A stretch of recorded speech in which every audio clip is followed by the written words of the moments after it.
Good afternoon, this is Miss Burt, and today I will be reading Chapter 9 from Stone Fox. It is called The Race. Searchlight sprang forward with such force that little Willie couldn't hang on.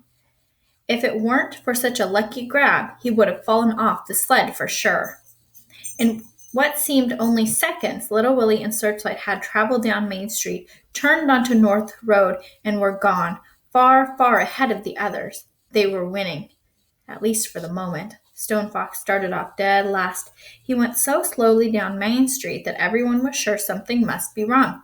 Swoosh! Little Willie's sled flew by the schoolhouse on the outskirts of the town, and then by the old deserted barn. Swish, swish, swish! Other racers followed in hot pursuit. Go, Searchlight, go! Little Willie sang out. The cold wind pressed against his face, causing his good eye to shut almost completely. The snow was well packed. It was going to be a fast race today, the fastest they had ever run. The road was full of dangerous twists and turns, but little Willie did not have to slow down as the other racers did. With only one dog and a small sled, he was able to take the sharp turns at full speed without risk of sliding off the road or losing control. Therefore, with each turn, little Willie pulled farther and farther ahead. Swoosh! The sled rounded the corner, sending snow flying. Little Willie was smiling. This was fun. About 3 miles out of town, the road made a half circle around a frozen lake. Instead of following the turn, little Willie took a shortcut right across the lake. This was tricky going, but Searchlight had done it many times before. Little Willie had asked Mayor Smiley if he was permitted to go across the lake, not wanting to be disqualified. As long as you leave town heading north and come back on South Road, the mayor had said, anything goes. None of the other racers attempted to cross the lake, not even Stone Fox. The risk of falling through the ice was just too great. Little Willie's lead increased. Stone Fox was running in last place, but he was picking up speed.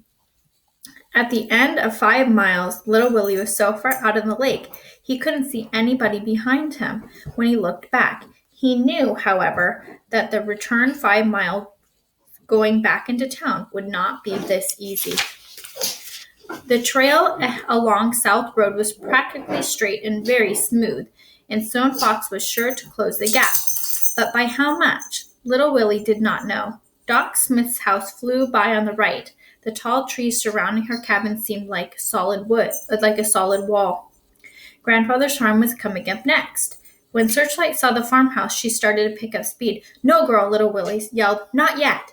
As they approached the farmhouse, little Willie thought she saw someone in Grandfather's bedroom window. It was difficult to see with only one good eye. The someone was a man with a full beard. It couldn't be. But it was. It was Grandfather. Grandfather was sitting up in bed. He was looking out the window. Little Willie was so excited he couldn't think straight. He started to stop the sled, but Grandfather indicated no, waving him on. Of course, little Willie said to himself, I must finish the race. I haven't won yet. Go, Searchlight, little Willie shrieked. Go, girl. Grandfather was better. Tears of joy rolled down little Willie's smiling face. Everything was going to be all right. And then Stone Fox made his move. One by one, he began to pass the other racers. He went from last place to 8th, then from 8th to 7th, then 7th to 6th, 6th to 5th. He passed the others as if they were standing still. He went from 5th place to 4th, then to 3rd, then to 2nd. Only little Willie remained, but little Willie had a good lead. In fact, it was not until the last 2 miles of the race that Stone Fox got his first glimpse of little Willie since the race had begun. The 5 Samoyeds looked magnificent as they moved effortlessly across the snow. Stone Fox was gaining, and he was gaining fast, and little Willie wasn't aware of it. Look back, little Willie, look back. But little Willie didn't look back. He was busy thinking about Grandfather. He could hear him laughing and playing his harmonica. Finally, little Willie glanced back over his shoulder. He couldn't believe what he saw. Stone Fox was nearly on top of him. Here's a picture. That's what he would see if he looked over his shoulder. They're coming right towards him. See Stone Fox leading the sled and all of his dogs. This made little Willie mad at himself. Why hadn't he looked back more often? What was he doing? He hadn't won yet. Well, no time to think of that now. He had a race to win. Go, Searchlight! Go, girl! But Stone Fox kept gaining, silently, steadily. Go, Searchlight, go! The lead samurai passed Little Willie and pulled up even with Searchlight. Then it was a nose ahead, and that was all. Searchlight moved forward, inching her nose ahead. Then the samurai regained his lead. Then Searchlight. When you enter the town of Jackson on the South Road, the first buildings come into view about half a mile away. Whether Searchlight took those buildings to be Grandfather's farmhouse again, no one can be sure. But it was at that time she poured on the steam. Little Willie's sled seemed to lift up off the ground and fly. Stone Fox was left behind, but not that far behind.